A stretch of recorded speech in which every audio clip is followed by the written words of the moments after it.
Here's the deal. Black Mirror is a TV show you've probably heard of. Originally airing as a 3-episode miniseries in the United Kingdom back in 2011, the show was picked up by Netflix after the airing of its second season, where it has dropped a new season every few years since, its 7th season just being released in April. Now, what you might have noticed with Black Mirror is that it's an anthology series, meaning that each episode is its own self-contained story with only one real exception, all taking place in what could be considered their own individual universes. The only thing tying these stories together is a reliance on technology and its effect on human psychology. However, as the series has gone on, fans have noticed a propensity for the show's creators to drop references and Easter eggs about previous episodes throughout the new ones, most notably in the form of headlines and news tickers. This has led to the popular theory that despite the individuality of the worlds in each of these episodes, Black Mirror as a whole exists in one continuous universe, alternate from our own. This is impossible.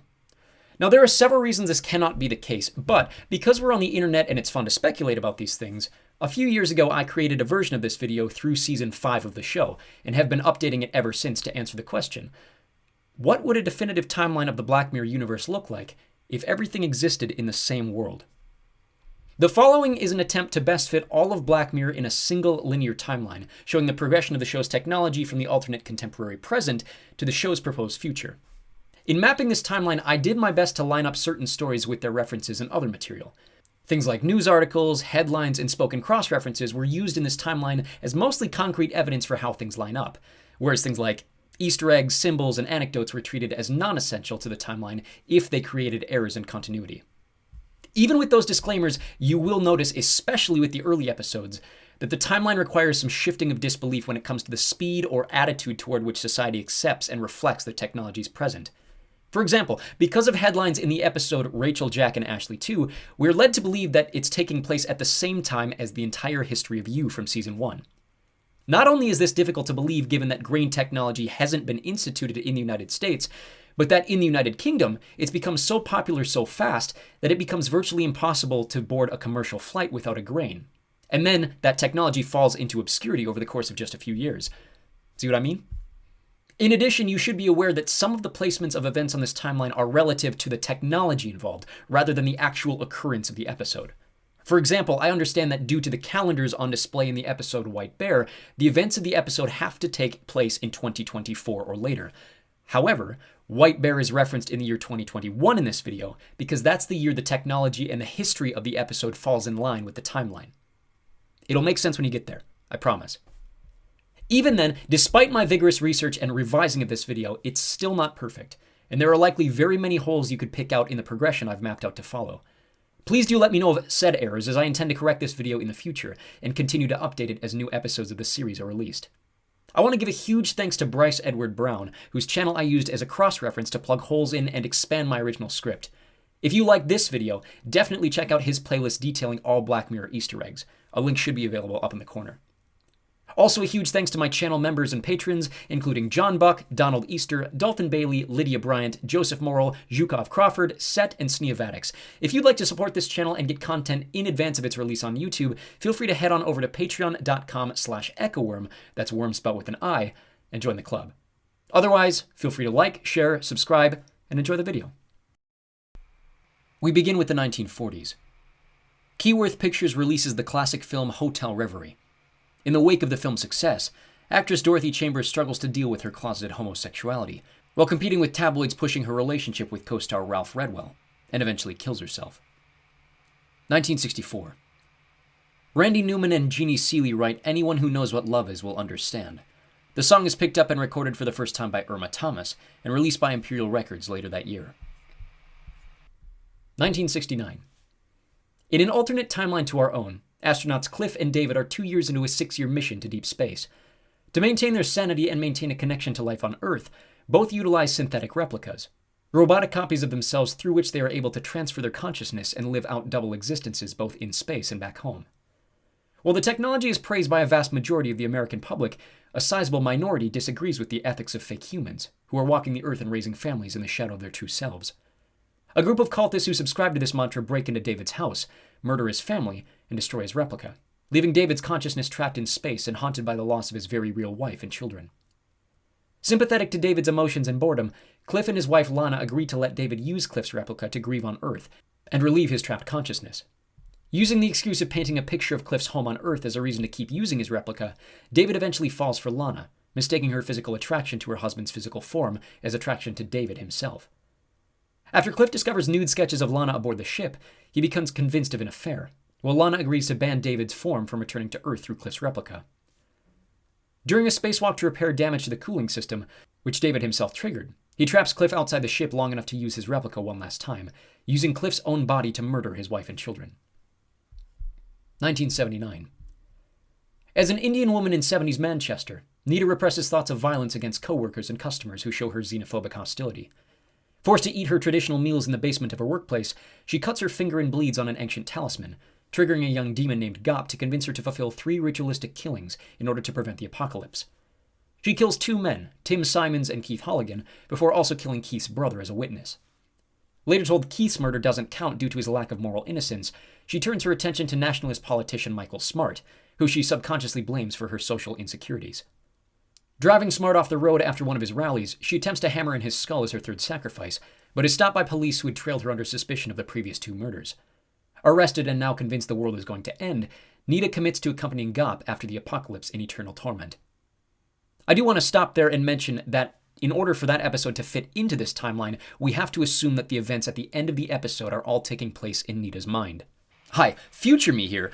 Given that in Season 7 we see Nita and Gop appear in the game Infinity, it's entirely possible that the entire event could have taken place in a 1970s era simulation horror video game, but that's just speculation on my part. 1984. Young programmer Stephen Butler focuses on adapting the choose-your-own-adventure book Bandersnatch into an interactive video game. He pitches the game to the company Tuckersoft, where he meets famous developer Colin Rittman. On Colin's advice, Stephen rejects the company's offer to help him finish the game, and instead chooses to do it himself. Overwhelmed by stress from the game, he struggles through interactions with others, and eventually realizes similarities between his life and the book's author Jerome Davies, who became hyper-fixated on the infinite paths the book could take, and eventually beheaded his own wife. Stefan becomes convinced that his actions are being controlled by people from the future, and eventually finishes the game, but loses his mind and murders his own father in the process. The game is released to critical acclaim, but is almost immediately recalled when the details of Stefan's arrest come to light. Elsewhere, the British government began experimenting with memory recall technology. 1987. 21-year-old Yorkie runs away from home after coming out to her rejecting parents. Getting into a serious car accident, she's completely paralyzed for the rest of her life. 1989. In New York, young adults Carol and Philip begin a burgeoning romance, centered around a mutual love of music. 1992. After 3 years together, Carol and Philip begin growing apart, surrounded by a series of misunderstandings and relationship tension. Given the opportunity to perform on West End, Carol moves away to London, leaving Philip behind. Distraught, he has a one-night stand with a coworker, only to be immediately discovered by Carol, who has an affair of her own. Philip travels to London to rejuvenate their romance by proposing to her, only to be turned away. Carol leaves him a note in their hotel room revealing herself to be pregnant from the affair, and asking him to reconcile with her after their next show. However, in a rage, Philip destroys the hotel room and never discovers the note, leaving their relationship unresolved and taking him a decade and a half to recover. 1994. 10 years after the failure of Bandersnatch, Colin Rittman returns to gaming prominence with the announcement of Thronglets. Employing asocial gaming reviewer Cameron Walker, Colin reveals to Cameron that Thronglets is not a game, rather a digital world filled with living digital creatures, who exist just like carbon-based life forms. Cameron steals the alpha disc of the game prior to Colin suffering another psychological breakdown, only to experience the creatures in a completely new way after taking LSD with his lodger Lump. Returning to work to complete a review of the game, Lump discovers the Thronglets and begins torturing them, believing it to just be another game. Cameron comes home and finds this, killing Lump in defense of the creatures before chopping his body into pieces and disposing of him in a suitcase. The suitcase is later found by police, but Cameron's DNA is not discovered until decades down the line, leaving Cameron to obsess over the Thronglets as they continue to speak to his acid fantasies. 1997. Michael Smart is ousted from the Conservative Party for an openly racist speech he gives in front of his Tipley constituents. He later declares his intention to create his own political party, which better reflects and supports his views openly. In Scotland, Ian Adair continues a year-long stretch of kidnapping tourists from the small town of Loch Henry, and torturing them alongside police officer Kenneth McCardle and his wife Janet. The trio film their acts of torture on the tail end of McCardle's collection of Bergerac VHS tapes. Adair becomes reckless, openly threatening the patrons of the town pub. Worried he'll expose their crimes, the McCardles conspire to murder Adair and frame him for sole responsibility in the murders. Kenneth, under the guise of police investigation, confronts Adair at his home, then kills him and his parents as well as their current imprisoned victims. He then shoots himself to cover up his involvement. The media swarm to Loch Henry when the crimes are uncovered, but the town falls silent after they disappear to cover the death of Princess Diana. At the hospital being treated for his gunshot wound, Kenneth contracts MRSA and later dies from the infection, leaving behind his wife and their young son Davis. 2006. A paparazzo named Beau gains notoriety for photographing actor Justin Camley with a male lover, outing him in a very public media spread. Disenchanted by the reactions to her photos, Beau temporarily leaves the profession before being drawn in by the disappearance of Mazey Day, an actress who disappeared after filming in Czechia, briefly reappearing in the United States, and then disappearing again. Beau and a team of fellow paparazzi track Mazey to a hideout in California, where she is shackled to a bed as part of a brutal detox to rid her of lycanthropy. After she escapes and kills Beau's partners and a number of locals, Mazey begins to transform back into her human shape, begging Beau to kill her. Instead, Beau photographs her and seemingly sells the photos to the tabloids. In Iceland, Mia Nolan is driven home from an all-nighter by her partner Rob. Both intoxicated and high on narcotics, Rob unintentionally strikes and kills a cyclist along the side of a highway. Realizing the severity of their situation, and how easy it would be to hide the body given the local geography, they dump he and his bike into a lake, swearing to never speak of the event again. 2009. Sarah, the 3-year-old daughter of overbearing single mother Marie, goes missing from a playground after chasing a cat. Distraught following a day-long search, Marie decides to sign up Sarah for an experimental technology called Arkangel, which uses a cranial implant to allow parents to see and hear what their children do by way of a digital interface, as well as be able to control and limit exposure to things like trauma and violence. Negative repercussions emerge almost immediately when Sarah is unable to witness and therefore react to her grandfather having a stroke, as well as his later death and Marie's period of grieving. At the food company Dita, Verity Green is hired as a new assistant after she wows the hiring staff with her impressive resume. Her employment unsettles Maria, who went to school with Verity, and remembers her as an odd, asocial student. As time progresses, Maria begins experiencing a shift in her work and reputation, repeatedly triggered by small changes to her reality that she remembers occurring very differently. Verity confronts her directly about a rumor Maria started in school, which essentially ruined her social life, promising to get her revenge by rewriting Maria's entire history. Maria realizes Verity's powers of manipulation stem from an amulet, which she later steals by breaking into Verity's mansion home. She explains to Maria the device is quantum-controlled, allowing her to rewrite her own reality which affects the people around her, as has been the case at Dita. In a physical altercation, Maria manages to shoot and kill Verity with the gun of a police officer who arrived to arrest her, only to steal the quantum controller and make herself Empress of the universe. Around the same time, Tuckersoft, now using the name Ticker Systems, releases the original console version of Striking Vipers. 2013. Trust fund heir James Walton follows a lead on a new technology innovation to the house of Robert Daly, who introduces him to what will go on to be Infinity, a hyper-reality video game conceptualized from the expansive universe of the 1960s sci-fi show Space Fleet. Walton agrees to fund Infinity, and the pair go into business together, founding Callister Incorporated. Later frustrated by the lack of progress on his initial investment, Walton gifts Daly a digital cloner, a DNA replication machine which became popular a few years prior with the underground porn industry, but which has since been outlawed. With the cloner, the pair make a digital copy of Daly to serve as an in-world updating agent, to continuously develop and expand Infinity from within the game. 2014. British technology company Granular releases a line of autonomous drone insects, or ADIs, as a solution to disappearing pollinator populations across the world. The ADIs are completely self-sufficient, with the ability to form like-minded hives and reproduce by building localized 3D printers, though are still able to be directed and controlled by the Granular servers if necessary. In California, schoolteacher Amanda falls into a life-threatening coma while at work. Her husband Mike is introduced to Rivermind, a revolutionary brain technology which copies human consciousness and replaces failing parts of the brain, available for a free surgery in addition to a subscription cost for the service. He agrees to pay for the service and begins taking on extra shifts at work to help the pair afford Rivermind. 2015. The communications powerhouse Smithereen becomes the world's most used social media platform. Checking a Smithereen notification on his phone while driving home one night, Chris Gillaney is struck head-on by another driver, killing said driver as well as his wife, Tamsin. In the investigation of the crash, it's discovered the other driver was intoxicated, and Chris is completely absolved of the responsibility for the two deaths. Now 9 years old, Sarah has become a social outcast as a result of the Arkangel system now being outlawed across the world. Having lacked stressful stimulation her entire life, she becomes frustrated that she is unable to interact with certain things in her world.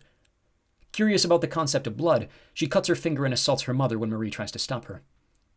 On the advice of a psychologist, Marie is urged to stop using the Arkangel program altogether, and ultimately decides to let Sarah live unsupervised. Almost immediately, Sarah asks a classmate to expose her to things she was previously unable to view, including pornography and graphic violence. In the United Kingdom, Ian Rannoch kidnaps 6-year-old Jemima Sykes alongside his fiancée Victoria Skillane, having premeditated the act for years prior. Victoria films Ian torturing, killing, and burning Jemima on her mobile phone while the girl pleads for her to help. Having left behind her white teddy bear during the kidnapping, an extensive manhunt for the disappeared girl centers around the symbol of the white bear. After Ian is identified by his distinctive neck tattoo, the pair are arrested, though Ian kills himself before the trial can commence.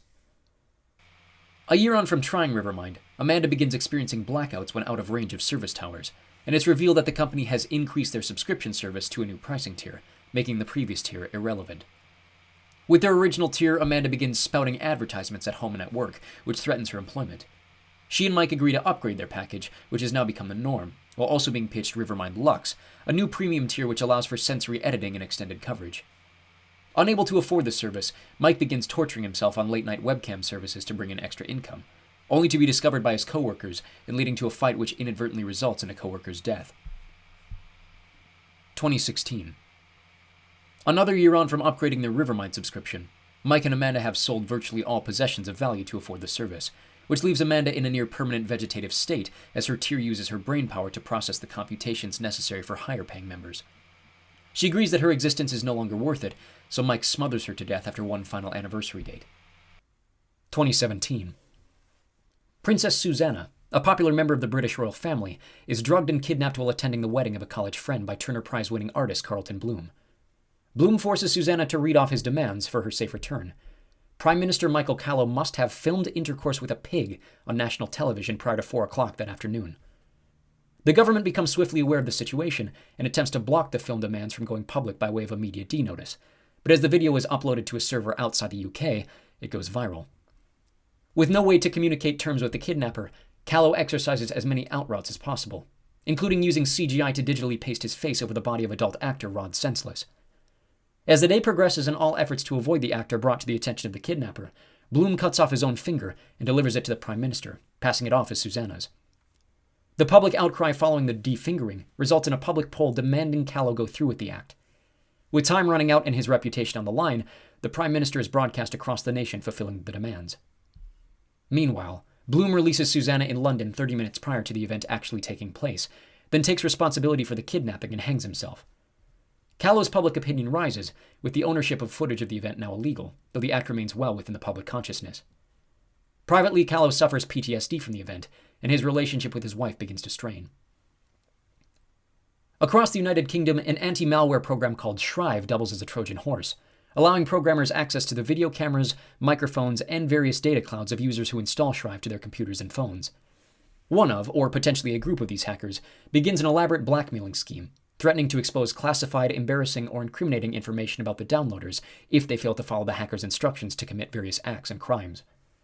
Kenny, a teenager who is caught downloading and pleasuring himself to underage pornography, becomes forced into these games alongside Hector, a married father who is caught having an affair with a prostitute. The pair are forced to rob a bank at gunpoint before separating, with Hector tasked with destroying the getaway vehicle and additional evidence, while Kenny is pitted against another exposed pedophile to fight to the death on livestream over the stolen cash. Both are successful in their respective missions, but both are still exposed by the hackers, revealing the whole ordeal to have been part of a massive trolling network. 2018. Furthering the expansion of consciousness-based technology, Smartelligence develops a physical controller called a cookie. The cookie is created by copying the consciousness of a smart home owner and using the uploaded copy as an operator with the same desires as the original host. As the copies are no different psychologically from their original selves, the role falls to Matt Trent to break the copies into a new life of submissive servitude. 3 years after the crash that killed his wife, Chris Gilhaney has become a hermit, crippled by the guilt of causing the crash and nobody learning the truth. Now a rideshare driver for Hitch, he regularly parks outside the regional Smithereen headquarters in London to carry out a rehearsed plan to tell his story to Smithereen CEO Billy Bauer. Coming across an intern named Jaden who he mistakes as a company executive by the way he's dressed, Chris kidnaps Jaden and attracts the attention of the police before realizing his mistake. After a police chase, Chris and Jaden are forced to a halt in a field. Realizing he's too far gone to ever try his plan again, Chris uses Jaden as leverage to contact Billy Bauer, who's on a technology cleanse in Utah, and is tracked down by Smithereen executives, while they, the FBI, and local police attempt to talk Chris down. Eventually able to speak with Bauer, he admits fault for the accident to him, and blames Bauer for creating the instrument that caused his ill decision. Bauer apologizes to Chris and attempts to absolve himself of the company's overexpansion, but this has no effect on Chris's decision, and he resolves to kill himself. As his dying wish, Chris has Bauer contact the CEO of a rival social media company to unlock the account of a girl who previously killed herself without cause, hoping to put her grieving mother at peace. Finally off the call, Chris's suicide is interrupted by Jaden, and their struggle over Chris's handgun leads to the police firing at Chris and unintentionally killing them both. Following a wildly successful run as a side role on a late-night television show, comedian Jamie Salter is awarded his own spin-off for his popular Waldo character. In brainstorming how to get the news series started with a bang, the creative team proposes running for Parliament in Stentonford after the incumbent Conservative MP resigns following allegations of pedophilia. Leading the race is fellow Conservative Liam Monroe, who becomes the clear frontrunner in the traditionally blue district, as well as the target of a comedic smear by the Waldo team. After Waldo's legitimacy as a candidate is questioned during a televised debate, Jamie uses his television time to expose both the candidates and the system, leading to a rapid increase in Waldo's electoral popularity. Though Monroe wins the election and Jamie is removed as Waldo's operator, the impact on the system is made, and Waldo's rights remain with the network. Following an offer from the CIA, Waldo becomes a political and entertainment symbol, used to push various totalitarian ideas on an unaware populace. 2019. Ticker Systems begins transitioning outside their usual realm of communications and gaming, beginning work on a euthanasia service called the San Junipero Project.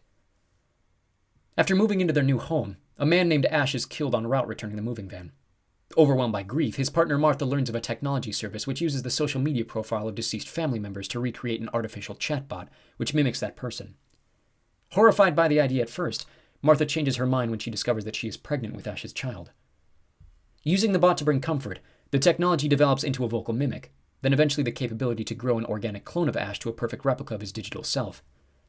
Desperate to have her partner back, Martha takes advantage of this clone, but becomes increasingly less comfortable with little differences between Ash's personal quirks and the way he acted online.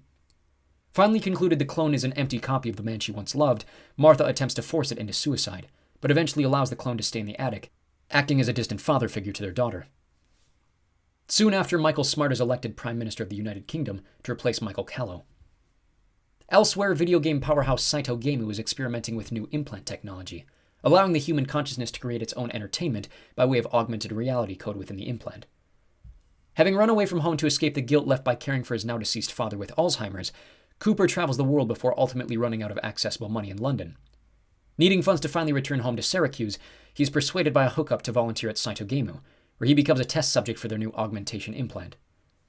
Also attempting to make money from leaking the top-secret technologies within Saito Gameu, Cooper reactivates his phone, which was shut off and taken upon entry, to capture pictures of Saito's new programming.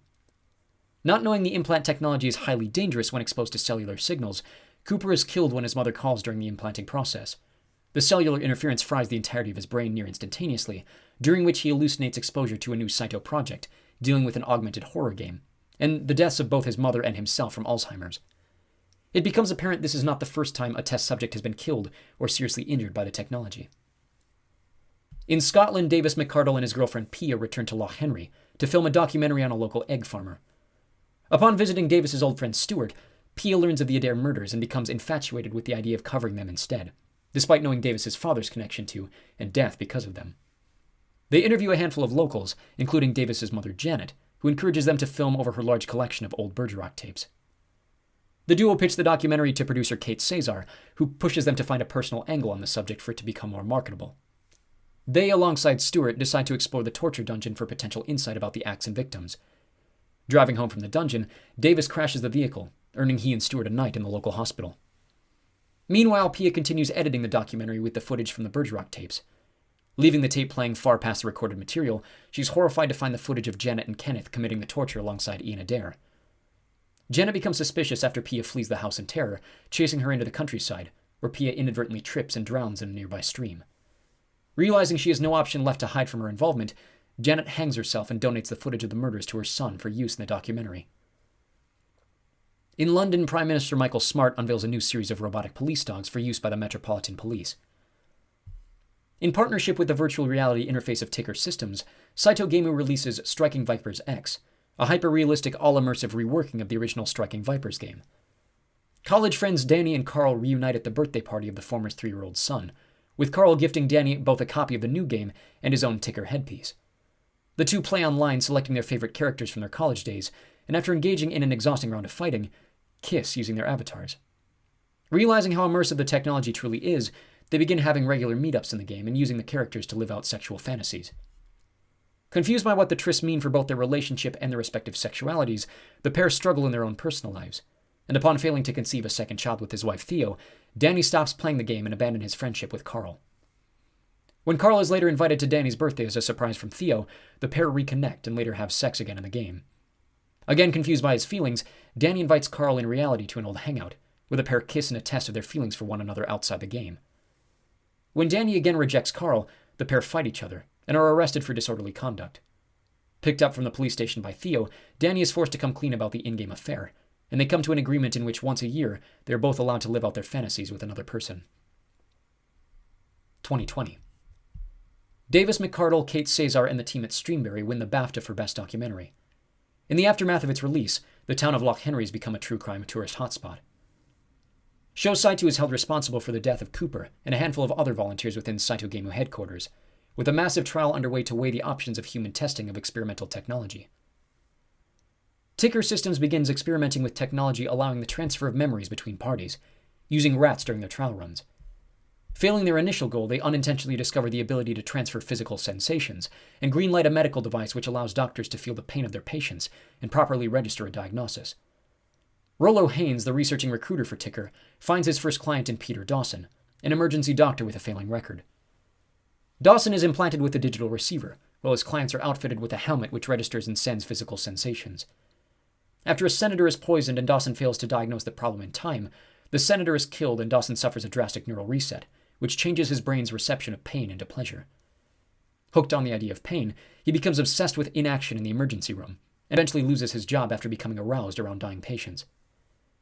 Dawson begins to mutilate himself, but eventually bores a mutilation when he realizes he lacks the fear to fuel his pain. To counter this, he traps and tortures a homeless man to death, resulting in his brain frying completely and spending the rest of his life in a coma. Haynes pitches another Ticker product to Jack, the husband of a now comatose woman named Carrie, who's struck by a passing truck. With technology now allowing the uploading of a copied consciousness into a host psyche, Carrie's consciousness is transferred into Jack's body, where it shares the space with his own mind. As conflict grows between the two parties, Jack eventually has Carrie's consciousness removed from his psyche and placed in a physical interface in the form of a stuffed monkey. Having witnessed her husband move on and her son grow up without her, Carrie goes insane, unable to communicate with more than 2 basic phrases. Around the same time, Clayton Lay is arrested, tried, and sentenced to death for murder, a charge in which he vehemently denies his involvement. After the trial turns negatively against him, his wife and a group of social organizers begin a series of protests to overturn his conviction, but no headway is made, and the protests slowly die out. 2021. 15-year-old Sarah has finally fallen in with a social group. Staying out too late for apparently the first time, her mother reactivates the Arkangel technology for the first time in 6 years. Confused by Sarah's active location, she activates the visual control and witnesses Sarah having sex with her boyfriend Trick. Distraught and now mistrustful of her daughter, Marie keeps the technology on, later watching Sarah snort cocaine with Trick. Marie identifies Trick and tracks him down, threatening him to stay away from her daughter. Later, Marie discovers via Arkangel that Sarah is pregnant and sneaks an emergency contraceptive into her usual morning breakfast. Made extremely sick by the pill, she learns of it thanks to her school nurse. Almost immediately connecting the dots back to Arkangel, she learns about her mother's witness to her life choices and instrumentation in Trick having since removed himself from her life. Marie returns home prior to Sarah running away, and the two physically fight, leading to Sarah beating her mother senseless, destroying the Arkangel controller, and finally running away.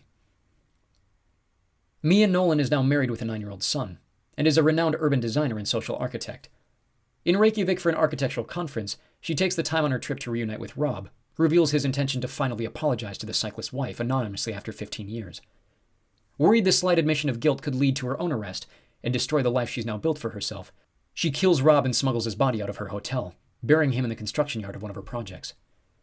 At the same time Rob is killed, an automated pizza truck outside her hotel strikes a musician and breaks his arm, leading to a significant lawsuit.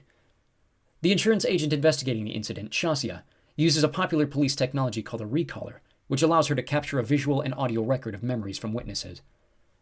When her trail of unreliable witnesses leads her to Mia, she unintentionally reveals Mia's guilt over Rob's murder, and Mia kidnaps Shazia to remove her as a witness. Using Shazia's own recaller, Mia learns that Shazia's husband knows where she is, then kills Shazia and travels to her home to eliminate him as another witness. She beats him to death in the bathtub only to realize this act was witnessed by the couple's infant son. Killing the baby but failing to see a guinea pig in the room, Mia is tracked down by the police and arrested after they use the recaller on the animal. In one of the middle-class housing facilities designed by Mia Nolan, the residents are forced to pedal stationary bicycles which presumably fuel the greater world inhabited by the upper class.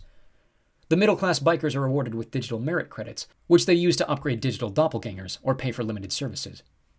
After the death of his brother, Bing Madsen inherits 12 million of his unused credits.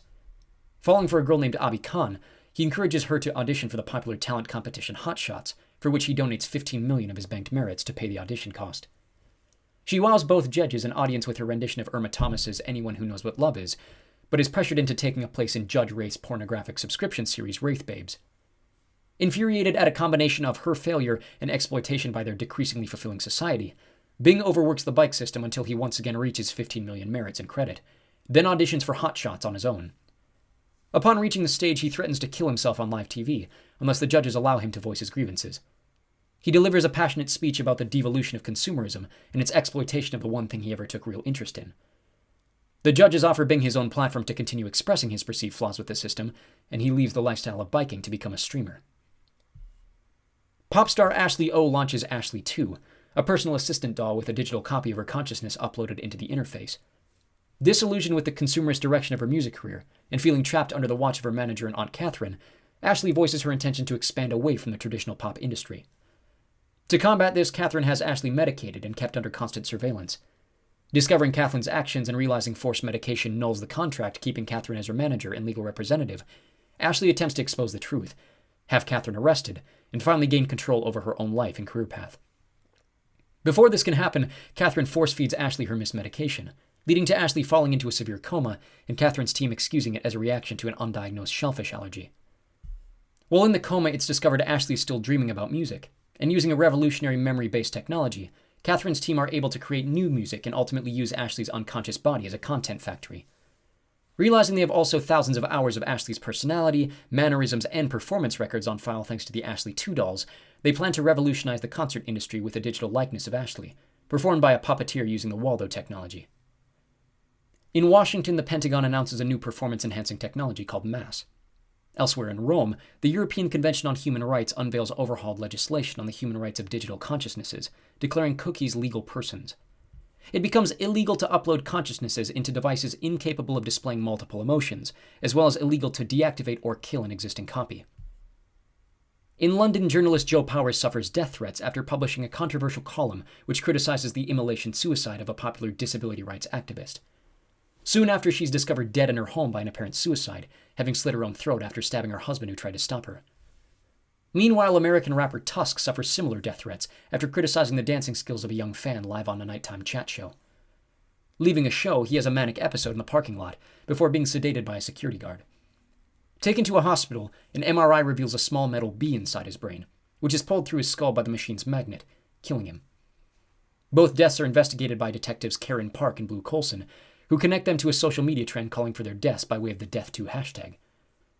In their investigation, it's discovered that a hive of ADIs was hacked and redirected, presumably to kill the deceased subjects. Clara Meads becomes the latest target of the Death2 hashtag after tweeting a disrespectful picture at a war monument.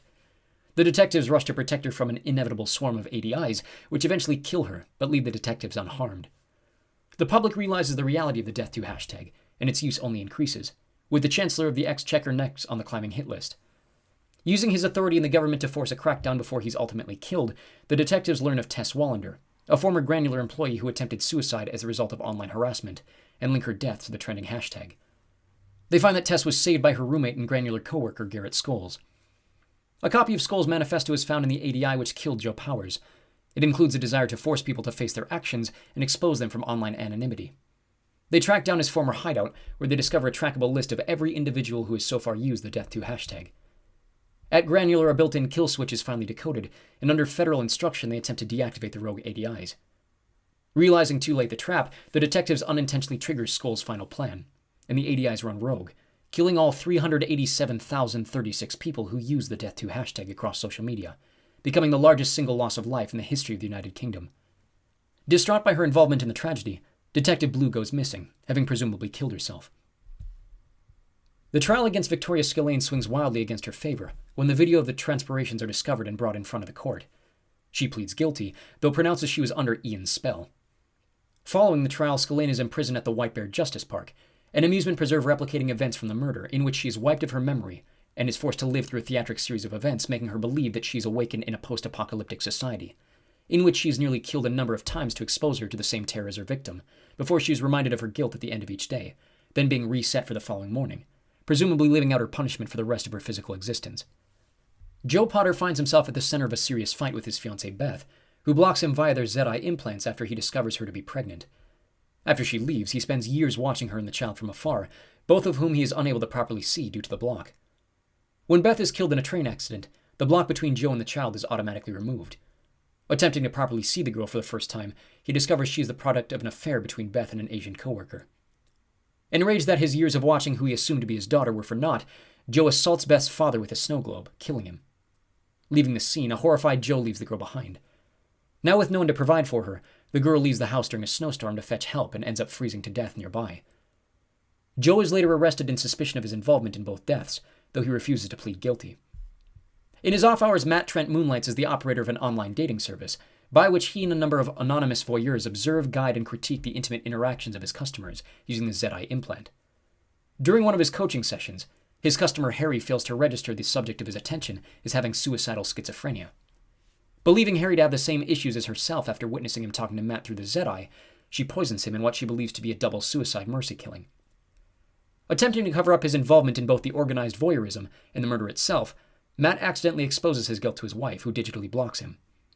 Later, Matt is found legally guilty of his involvement in cover-up in Harry's murder and agrees to attempt to coerce a confession out of Joe Potter to take time off his sentence. He's successful and released on the condition he remains on the sex offender registry, meaning he is visually blocked by every other person with the Zedi. 2022. The Ashley 2 doll is discontinued and recalled for battery issues. A year on from the ADI mass killing, Karen Park is called before a federal grand jury to testify about her involvement in the investigation which triggered the event. She has since taken the brunt of the public fury over the tragedy, becoming the face of investigative failure and the loss of over 300,000 lives. Elsewhere, Blue Coulson is still alive, having faked her own death to secretly track down Garrett Scholes in an attempt at vigilante justice. 6 months after Ashley O falls into her coma, an Ashley 2 doll owned by superfan Rachel Goggins malfunctions upon reactivating and overhearing an update on Ashley's condition.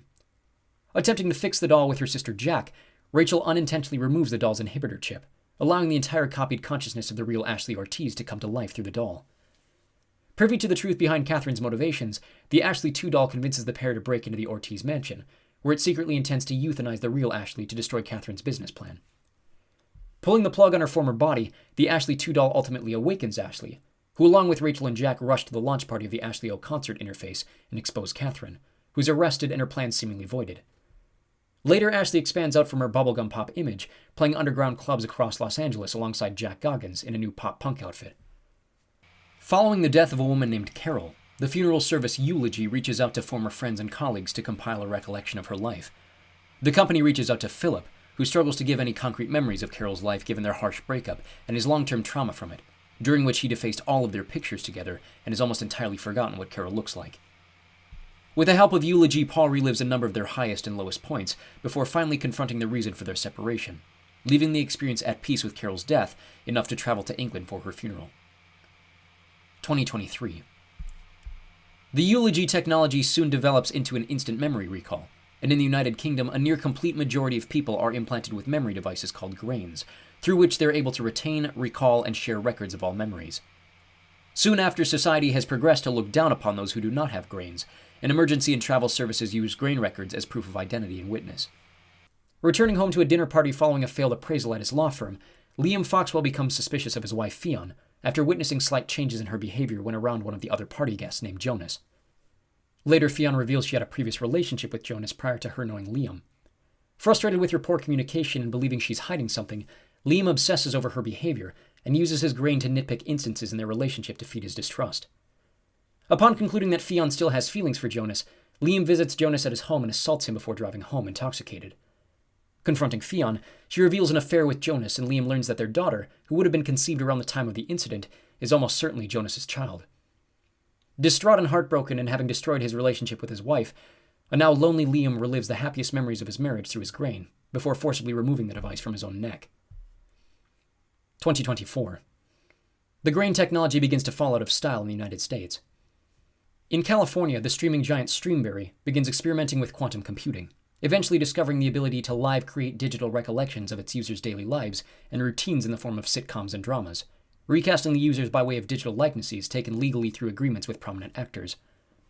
Joan Tate, a middle manager at the Silicon Valley tech startup Sonical, discovers one such show based around her own life called Joan Is Awful. The show is watched by a variety of her peers, in which she is played by Annie Murphy, and various details of her choices and interactions exaggerated for dramatic effect. Joan is fired from Sonical after corporate secrets are incidentally leaked in the show, and she learns from her lawyer that Streamberry has complete legal authority to parody her life with the consent she gave through their terms and conditions. Realizing her last hope is Annie Murphy herself, she defecates in a church to capture the actor's attention, as the act is reenacted in the show. Murphy herself has no legal authority to challenge Streamberry using her likeness, as she signed a lucrative deal for them to copy her digitally for the number of future projects. Left with no other choice, Joan and Annie break into Streamberry headquarters and find the quantum computer, discovering that it has created infinite layered realities of Joan's life, using the likenesses of Salma Hayek and Cate Blanchett. Joan destroys the quantum computer, eliminating the layered realities as well as Streamberry's future content library. The pair are both placed under house arrest, later becoming friends. Around the same time, production studio Redream teams up with Keyworth Pictures to remake Hotel Reverie, with actress Brandy Friday using a new technology allowing them to film Brandy in a virtual reality composed of the original film set. While filming, an incident in the studio leads to Brandy being trapped in a scene alongside the digital copy of the co-lead Clara, who begins to experience programming hallucinations of her life outside the film as actress Dorothy Chambers. Brandy and Clara fall in love during their months spent trapped together in the Frozen production, but when the studio fixes the issue and the scene is restarted, Clara reverts to her previous self with no memory of their affair, leaving Brandy distraught at the loss of what she experienced to be a very real romance. 2025. A dating app uses the technology of digital consciousness to run simulations of relationships using virtual copies of its users to near perfect efficiency. In one of these simulations, Frank and Amy are paired in the virtual hub to begin a one-night fling, but are later separated and placed into long-term relationships with different, less symbiotic people. After growing tired of these pairings and longing for the chemistry the pair had in their single night together, the pair are overjoyed to be paired again, both agreeing not to learn how long they have together in their second attempt. Overjoyed with their blossoming relationship, Frank decides to check the relationship timer to ease his anxiety about losing Amy again. Though it initially gives the pair 5 years, his decision to check without Amy's permission damages the simulation, and their timer shrinks to expire the next morning. Both furious that the system is taking away a very obvious connection the pair have, they decide to run away together, revealing to their digital avatars that they are only copies of their original selves, and the app determines the two a match. In reality, Frank and Amy meet at a bar after matching on the app, apparently to begin a very real, fruitful relationship. Under the leadership of James Walton and Robert Daly, Callister Inc. gains widespread attention for their wildly successful Infinity program, a virtual reality game which takes the world by storm. On a private server, Daly has created a custom skin of the game based around his favorite TV show, the classic 60s sci-fi show Space Fleet. Daly falls for a new programmer at the company, Nanette Cole. After rejecting his minimal advances, Daly obtains her DNA and clones her into a digital copy to place inside his private Infinity server, which he has already done with a handful of co-workers to live out power fantasies in an environment with which he is significantly more comfortable. While the other clones have been broken into submission to play along with Daly's fantasy, Cole rebels, eventually finding a way to blackmail her real self into destroying Daly's Infinity skin ahead of the Christmas update. The sabotage is successful, with the digital clones freed into virtual eternity, while Daly is trapped in the deleted version, frying his brain in the real world and killing him. Elsewhere, Clayton Lay is executed for his crimes. To provide financial security for his family, he agrees to sell the rights to his consciousness to Rollo Haynes, who records a copy of him during the execution to later upload and use as the main attraction at his new museum, which highlights technological crimes. Lay is horrified to find his new life, to be continually tortured by visitors of the museum by way of an artificial electric chair. When visitation to the museum shrinks over time, Haynes allows richer patrons to stretch the limits of his torture technology, eventually leading to Lay's virtual consciousness tortured into insanity. Lay's wife visits the museum and witnesses the shell of her deceased husband, later poisoning herself to be found by the couple's daughter. After uploading a copy of her mother's consciousness into her own psyche, the daughter Nish travels to the museum, destroys her father's consciousness completely, and kills Haynes before destroying the museum. 2026. Several months after the death of Robert Daly and the liberation of his clones within Infinity, the clones are struggling to survive on their own due to an uptick in game costs, forcing them to resort to piracy. Their attacks become the subject of internet forums which negatively reflect on Callister Inc., putting pressure on James Walton, who is already in legal trouble following the discovery of Daly's digital cloner. Employing the real-world version of Nanette Cole, he enters the game and begins killing off the cloned employees of Callister to remove evidence of Daly's cloner, only to be subdued and confronted by Cole outside the game. An argument leads to her being struck and severely injured by a passing vehicle outside company headquarters, leaving her brain dead. Within the game, the remaining clones learn of the copy of Robert Daly still alive at the heart of Infinity, hoping to convince him to create a bubble universe for them to live and hide away in from the access of Walton and the servers at Callister. Daly, having been isolated for 12 real years, which he has interpreted as several centuries within the game, bribes the clone of Nanette Cole with the opportunity to return to her original body and replace the dead consciousness with her own. A misunderstanding leads to the Daly clone assaulting Cole for not taking up her offer to stay with him in the heart of Infinity, but she manages to kill the Daly clone and free her consciousness from the game. In the aftermath, the entirety of Infinity is deleted from Callister's servers, and the clone of Cole returns to her external body alongside the cloned consciousnesses of her co-workers, who remain trapped within her mind. After years in post-production, Hotel Reverie is finally released on Streamberry, while a sequel to Thronglets is released to critical acclaim. In the wake of growing critical derision over their service and pricing system, the CTO of Rivermind steps down.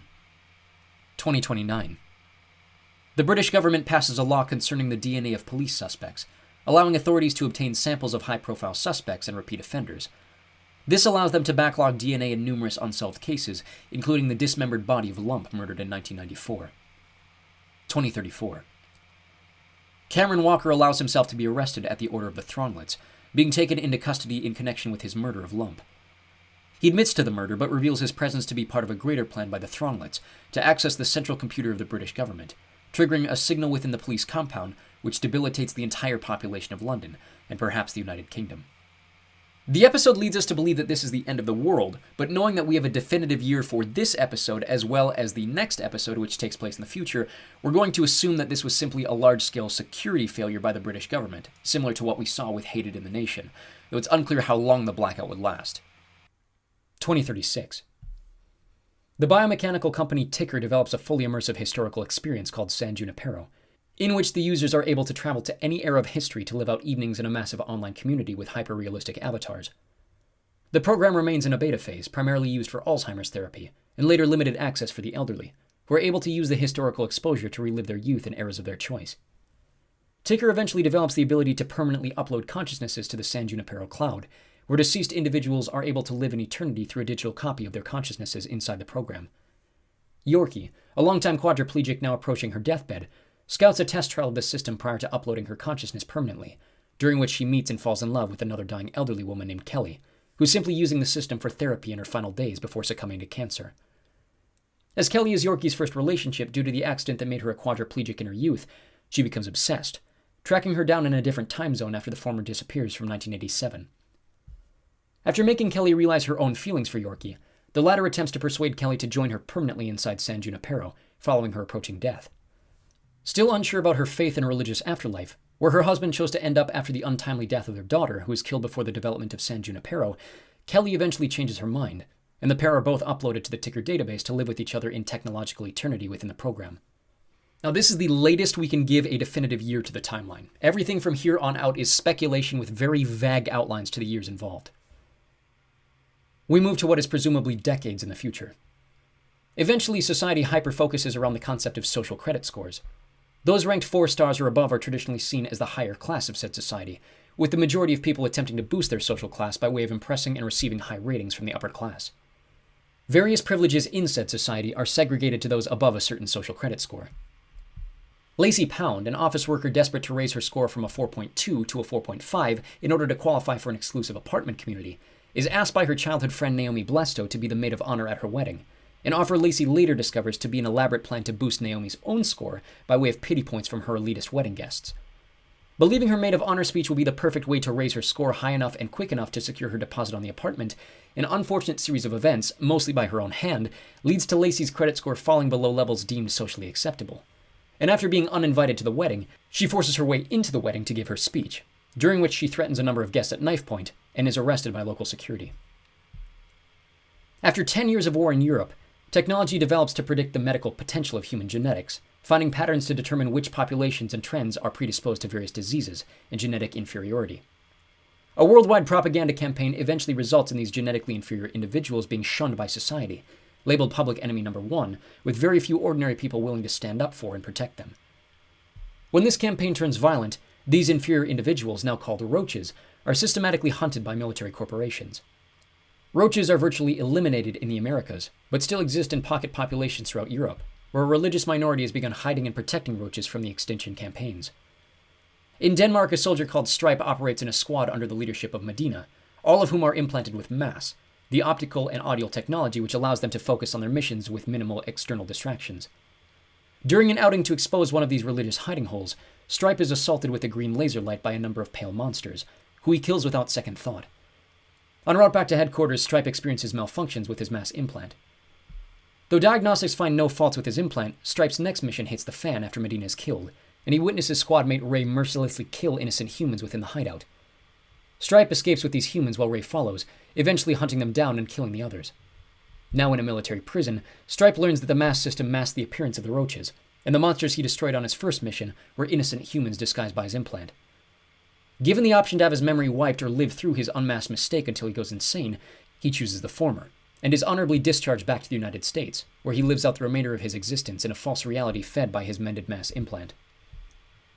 We move to the far future. The robotic police dogs developed under the premiership of Michael Smart are eventually programmed to replace the MAS system in dealing with roaches. Somewhere along their timeline, their programming is sabotaged, possibly intentionally, to register all human life as inferior, and the dogs begin executing all humans rather than just roaches. Humanity nearly goes extinct, with a small group of survivors scattered throughout the world. Seeking a specific toy to ease the pain of a dying boy in their camp, a group of survivors raid an abandoned shipping warehouse, only to find and unfortunately awaken a hidden dog waiting in hibernation mode. The dog kills all in the group except Bella, who manages to escape and evade the dog by forcing it off a cliff in her getaway vehicle. Eventually finding a nearby compound whose residents have committed suicide among the devastation, Bella removes a tracker which was embedded by the dog earlier in the struggle. The damaged dog manages to find her by following her blood trail, and in the ensuing struggle Bella destroys the dog, but becomes embedded with innumerably more trackers, leading a herd of new dogs to seek her out and destroy her. So that's that. Let me know what you thought of this video in the comments section below. If you have questions or found errors that you'd like clarification on, feel free to leave those comments down below as well, and hopefully we'll see you in a couple years for the Season 8 update.